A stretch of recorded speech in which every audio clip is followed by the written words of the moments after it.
Alright, let's go guys. Let's go girls. Je me mets dans le je me mets dans l'ambiance. Hello YouTube, j'espère que tu vas bien. Cette semaine, je suis très contente de te retrouver pour une nouvelle vidéo où je vais te partager les 4 plus grosses motherfucking erreurs que j'ai commises en commençant l'entrepreneuriat. Je me suis dit que ça pouvait être pertinent pour toi puisque, je ne sais pas si tu es un peu au courant de mon histoire, mais j'ai mis à peu près 5 ans à développer un business rentable qui fonctionne. Je suis un peu lente et du coup, je me suis dit que ce serait la bonne occasion de te partager les erreurs pour pas que tu les commettes à ton tour et que tu gagnes du temps et que tu rentres dans la rocket machine et que tu gagnes en vitesse. Avant de commencer, n'oublie pas de liker la vidéo si ça te plaît, de laisser un petit commentaire pour me dire ce que tu as appris et puis de t'abonner, de cliquer sur la cloche. Comme ça, dès que j'ai une nouvelle vidéo, j'apparais dans ton feed et tu peux cliquer dessus. C'est parti, on y va, let's go.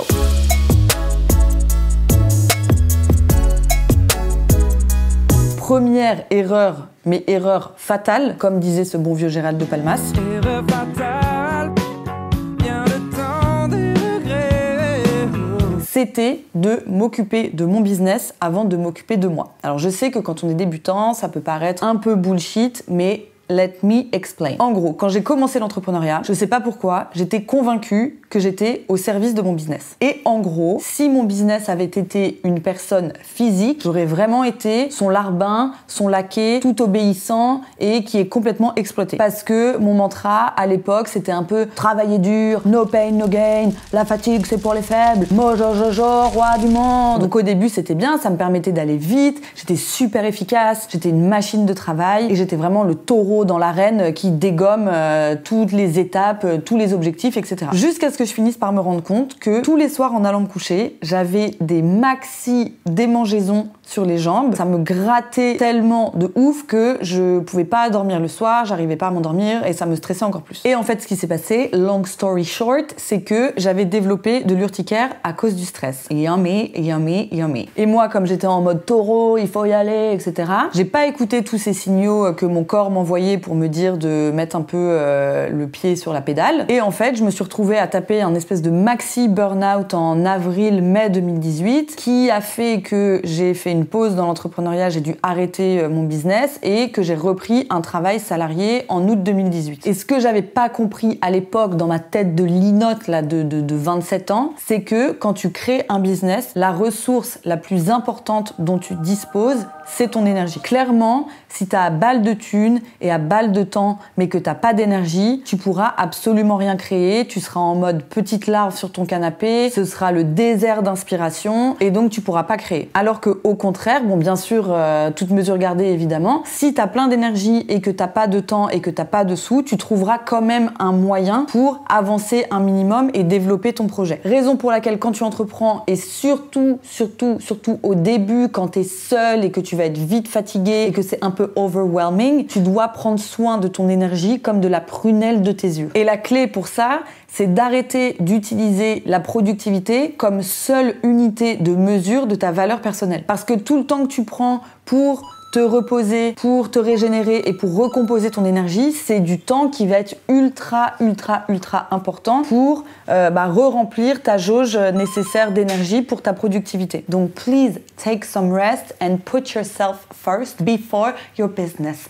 Thank you. La deuxième grosse erreur que j'ai faite, c'était de ne pas être ultra au clair sur qui était mon client idéal. En gros, quand j'ai commencé le coaching et que j'ai commencé à travailler sur qui était mon client idéal, j'ai eu énormément de mal à m'avouer avec qui j'avais envie de travailler. Parce qu'en fait, j'étais convaincue que quand tu commençais ton business, c'était hyper dur d'avoir des clients et donc qu'il fallait pas être difficile sur les personnes avec qui tu allais travailler. Résultat, j'étais un peu dans un mindset où je me sentais redevable de 700 heures supplémentaires à toute personne qui avait la bonté de bien vouloir travailler avec moi. Donc, progressivement, mon client idéal, c'est vite devenu toute personne qui acceptait de me payer. Et c'est exactement comme ça que je me suis retrouvée en 2018 à péter un câble et à faire un burn-out parce que j'acceptais tout type de coaching, que rien n'était cohérent et que rien n'était cadré. Je faisais le coaching business, je faisais le coaching mindset, limite je faisais le coaching lavage de vitres et récurage de chiottes. Bref, je testais tout en pensant que c'était la route à suivre pour me faire connaître et pour faire mes preuves. Alors qu'en réalité, comment est-ce que tu fais tes preuves ? Tu fais tes preuves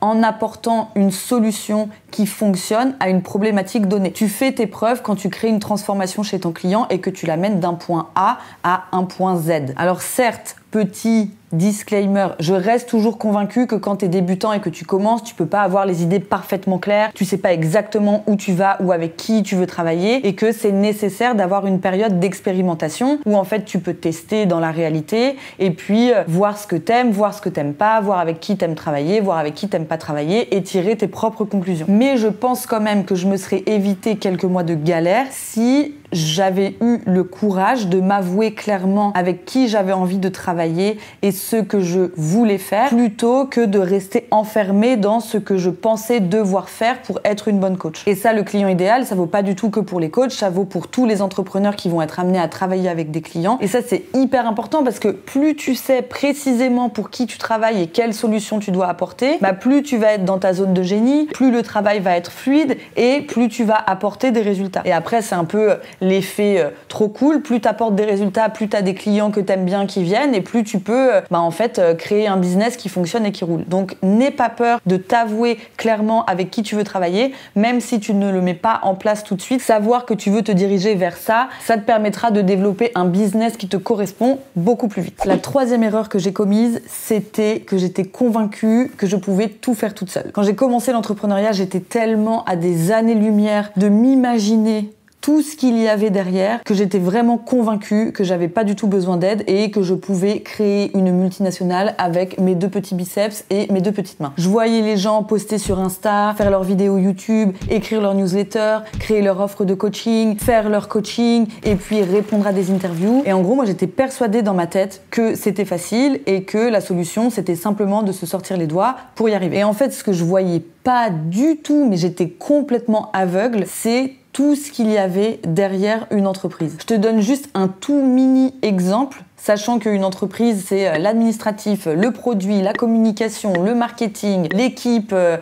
il y a déjà plein de trucs. Je te donne juste un exemple par rapport à une simple vidéo YouTube. Donc, ce qui peut apparaître comme étant une simple vidéo que tu vas recevoir sur ton feed, qu'est-ce qu'il y a derrière ? Déjà, il faut écrire le script. Puis, une fois que tu as le script qui est écrit, il faut monter ton setup pour la filmer. Il faut ranger tout ton bordel, il faut créer ton cadre, il faut faire tes réglages, il faut mettre le son, il faut tester le son et il faut vérifier que tout fonctionne bien. Ensuite, tu filmes. Et même là, il y a un monde entre ce que toi t'avais écrit et ce que t'avais pensé dans ta tête et la manière dont tu vas le restituer à la caméra. Donc typiquement, pour faire une vidéo finale de 8 minutes, tu vas peut-être te retrouver avec 30 minutes de rush. Qui sous-entend ensuite qu'il faut dérusher, qu'il faut monter la vidéo, qu'il faut créer la vignette pour la mettre sur YouTube, qu'il faut aller chercher les mots-clés pour mettre dans ton titre et dans ta description pour être sûr que ta vidéo fonctionne bien. Il faut ensuite rédiger le titre et la description, il faut ensuite uploader la vidéo sur YouTube, il faut créer un teaser pour Instagram, il faut mettre des sous-titres sur le teaser. Et en fait, tu te rends compte que pour une simple vidéo de 8 minutes, t'auras pris presque 5 heures et qu'il faut réquisitionner tout un village pour créer le produit fini. Et ça, c'est sans ajouter potentiellement les blocages psychologiques que tu peux rencontrer, la peur d'être face à la caméra, la frustration de te tromper et de buter sur tes phrases, la peur d'exposer ton travail et un perfectionnisme cosmique à écorner les bœufs qui fait que tu reviens 400 fois sur ton script. Donc si tu rajoutes tout ça, voilà que une simple vidéo de 8 minutes peut potentiellement prendre 1 semaine à créer. Donc de toute façon, s'il y a bien une chose qui est certaine, c'est que l'entrepreneuriat ne te ment pas et qu'il va très rapidement te mettre face à tes limites.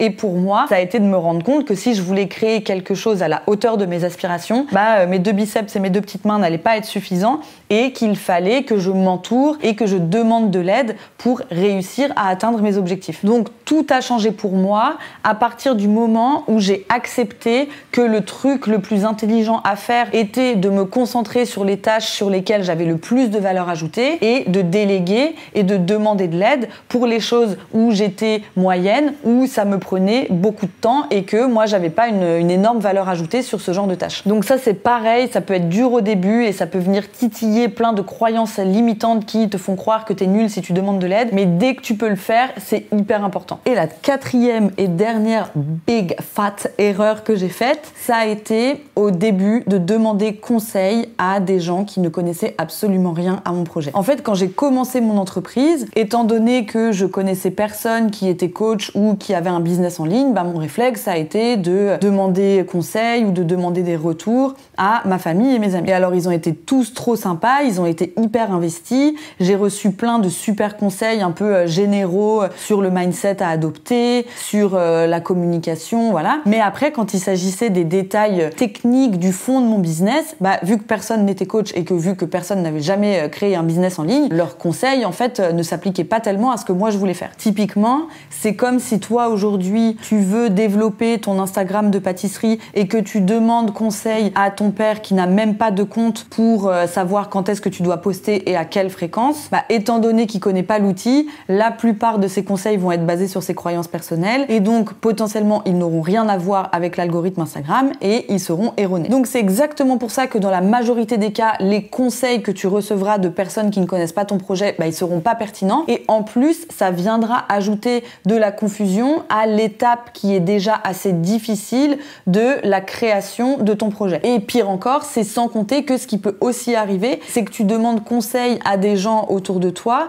de ton entourage, de ta famille, de tes potes, et que ils viennent projeter leurs propres croyances limitantes, leurs propres blocages et leurs propres peurs sur toi et ton projet. Et donc ça, par ricochet, ça peut t'amener à te paralyser et à t'empêcher de passer à l'action. So we don't want that. Donc nous, ce qu'on veut pour t'éviter de faire cette erreur, c'est t'encourager à aller voir et à aller chercher des conseils de gens qui ont accompli ce que toi tu souhaitais accomplir, tout simplement. Donc si tu es au début et que t'as pas de moyens, va regarder des vidéos YouTube, va écouter des podcasts, va lire des articles de blog, va lire des livres, et puis au fur et à mesure où tes moyens se développent et que tu te sens prêt à investir dans du coaching ou dans du mentorat ou dans des masterminds, n'hésite pas à aller là-dedans pour être en contact direct avec les personnes qui ont accompli ce que toi tu souhaites accomplir et avoir un accès direct à leur cerveau, parce que là tu sais que tu auras les conseils les plus pertinents et les plus actualisés et les plus efficaces pour obtenir les résultats que tu souhaites obtenir. J'espère que cette vidéo t'aidera et que tu m'écouteras, parce que si tu es comme moi, je sais, je les avais entendus tous ces conseils, mais je n'écoutais rien du tout, je n'en faisais qu'à ma tête, et de toute façon, je sais que tu l'apprendras par l'expérience, quoi qu'il arrive. Donc, that's it, j'espère que ça t'a plu. N'oublie pas de t'abonner, n'oublie pas de liker la vidéo si ça t'a plu, n'oublie pas de me dire dans les commentaires si tu as appris quelque chose. J'ai des petits goodies aussi pour toi. Il y a le guide de la confiance en soi qui sort bientôt, peut-être qu'il est déjà là. Il y a la masterclass pour créer ton échelle de valeur et apprendre à te connaître. And I see you very soon. Bye bye. Putain, la conclusion la plus longue de la Terre. Raison pour laquelle quand tu entreprends, par me rendre compte que tous les soirs, en aller me coucher... Ah mais j'arrive pas à articuler aujourd'hui. It's okay. Bisous.